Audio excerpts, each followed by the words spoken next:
I found Whistler and Gretchen. She said Sarah's still alive.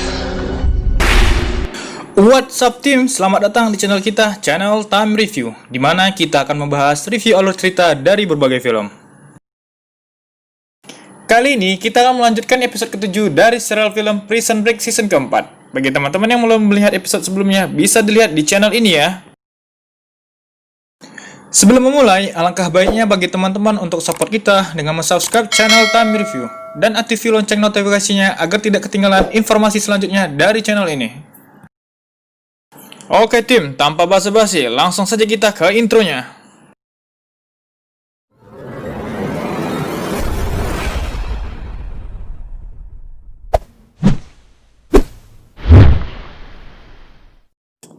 Scene dimulai di mana T-Bag yang sedang disekap oleh Gretchen. Gretchen pun menanyakan soal buku itu. Sempat mengelak, T-Bag pun akhirnya jujur dan menceritakan semuanya. T-Bag mengatakan walaupun buku itu diambil, rencana itu tetap akan sia-sia karena T-Bag lah yang telah menyamar sebagai call di perusahaan itu. Gretchen pun dengan mengancam menyuruh T-Bag untuk kooperatif di sana. Di markas, Michael dan yang lain pun melanjutkan misi mereka.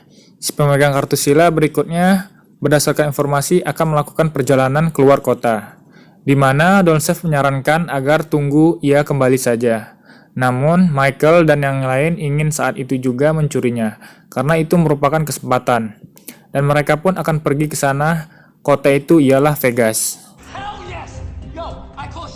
Terlihat Kranz dan Matthew yang sedang membahas Doncev.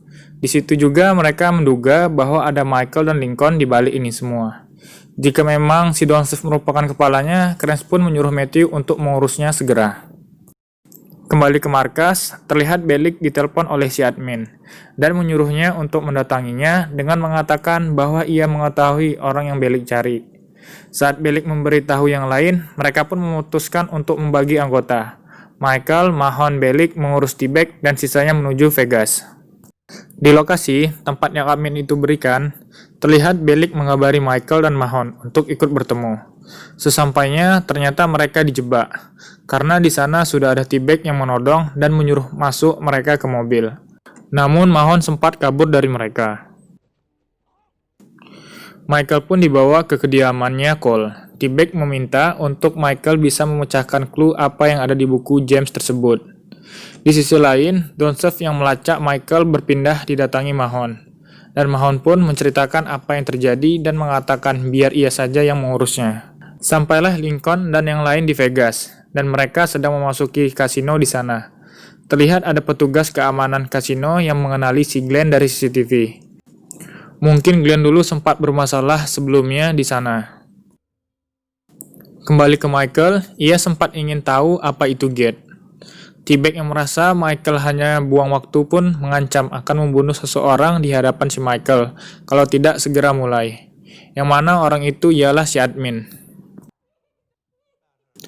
Di sisi lain ada Gretchen yang mengintip mereka. Ia juga sempat melihat di kakinya Bellick ada GPS. Sesaat T-Bag akan menembak Michael pun akhirnya manut dan menjelaskan bahwa clue itu bukan merupakan peta, melainkan blueprint. T-Bag pun dipanggil Gretchen melalui telepon dan mengatakan untuk cepat mencari informasinya karena akan ada agen pemerintah yang datang setelah melacak GPS mereka. Dan benar saja, di luar sudah ada Mahon di sana dengan alat pelacaknya.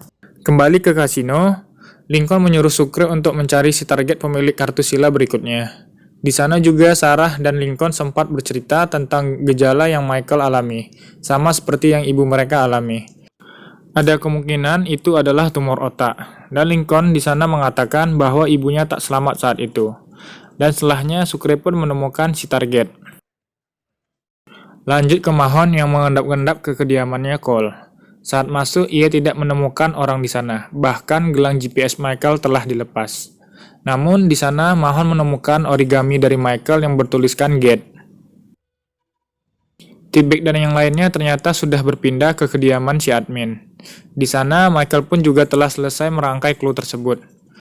Masih belum cukup, Michael pun meminta T-Bag menunjukkannya melihat gedung tersebut. Beralih ke Matthew yang mendatangi rumah Doncev untuk berniat membunuhnya. Namun setelah masuk ia pun tak menemukannya. Segera ia menghubungi Kranz dan mengatakan kemungkinan ia kabur. Di mana saat Kranz akan mengerahkan anggotanya, ternyata Doncev sedang mendatanginya. Kembali ke Lincoln yang melancarkan aksinya dengan duduk di sebelah si target. Perekaman pun gagal dikarenakan memori penuh. Karena itu, selagi menunggu waktu memindah data, Lincoln menyuruh Sucre untuk menguntit si target. Kembali ke Doncev, ia menunjukkan file kasus-kasus besar dan mengatakan ke Kranz itulah alasannya. Namun Kranz mengatakan kasus itu sudah tuntas dan tidak ada hubungannya dengannya. Dan Kranz juga mengancam kalau berani mengorek-ngorek info tentangnya, ia akan mendapatkan masalah yang besar. Doncev yang tidak takut pun mengatakan ia hanya mencoba melakukan tugasnya. Dan ia juga mengatakan bahwa ia telah mengirimkan berkas penyelidikannya kepada 5 pengacara.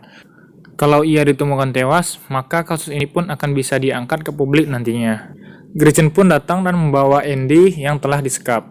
Di dalam, setelah membuatkan surat pengunduran diri Andy. Andy pun kemudian ditewaskan oleh Gretchen. Sebagaimana kita tahu, ia akan menjadi penghambat rencana mereka nantinya. Kembali ke Sarah, dengan setelan semi bikini, ia mendatangi target yang ada di bar outdoor dekat kolam renang. Ia mencoba merayunya, namun ia diacuhkan dan pergi. Ketika si bartender bilang bahwa Anda bukan tipenya, karena sebelum Anda datang ia menawar saya. Seketika Sarah pun menyadari sesuatu. Saat di kamar, setelah tahu info itu, Lincoln pun menyuruh Sucre untuk melakukannya. Sucre pun menolak karena ia nggak mau menjadi bahan homo di sana. Dan karena tidak ada pilihan lagi, Sucre pun akhirnya dipaksa melakukannya. Lanjut, T-Bag pun membawa Michael ke ruangannya. Saat menelusuri ruangan sebelah, Michael pun menemukan ada lubang di bawah karpetnya. Dan mereka pun turun ke sana. Saat dibawa, Michael mulai tidak menuruti T-Bag, di mana di belakang ternyata sudah ada Mahon yang mengikuti mereka dari clue origami tadi. Situasi berbalik, T-Bag pun akhirnya dikurung di sana. Kembali lagi kita ke Sucre, di mana ia mencoba mendekati si target. Dengan sedikit tebar pesona, si target pun akhirnya kepancing. Ia menawarkan Sucre bisnis privat di kamarnya. Dan mereka pun pergi ke kamar si target. Sucre yang masih ragu-ragu pun akhirnya masuk ke kamarnya, di mana proses perekaman juga sudah berjalan di sana. Sucre sedikit tenang saat si target mengatakan ia telah hilang fungsi reproduksi dan seksualitasnya.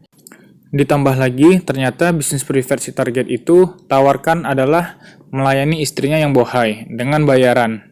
Sucre ketika itu jackpot di sana. I'm Alexa. Misi pun berhasil, namun ketika pulang, si Glenn ingin mencoba satu permainan di sana, di mana ia ketahuan petugas, dan alat itu pun disita. Saat di luar, ia meyakinkan yang lain bahwa ia sudah memindahkan data silanya ke laptop, dan untuk selanjutnya, ia akan mencoba membuat alat itu lagi. Kembali ke T-Bag yang mencoba membuka kurungannya, namun sia-sia. Di atas ada Doncev, Michael, dan Mahon yang sedang membahas dari blueprint tersebut, di mana Michael mengatakan yang harus mereka lakukan adalah mendapatkan sila terakhir terlebih dahulu. Saat mereka keluar, mereka mendapatin telepon di bawah tong sampah beserta selembar halaman buku James. Setelah diangkat, seseorang itu mengancam tidak akan memberikan sisa lembar halamannya jika ia tidak dapat memastikan keberadaannya T-Bag. Setelah Michael mengambil alih teleponnya, ternyata orang itu adalah si Gretchen. Dan episode kali ini pun berakhir di sini. Who is this? Hello, Michael. Thanks tim sudah menonton video kali ini. Bagi kritik dan saran bisa ditulis di kolom komentar ya. See you team and have a good time.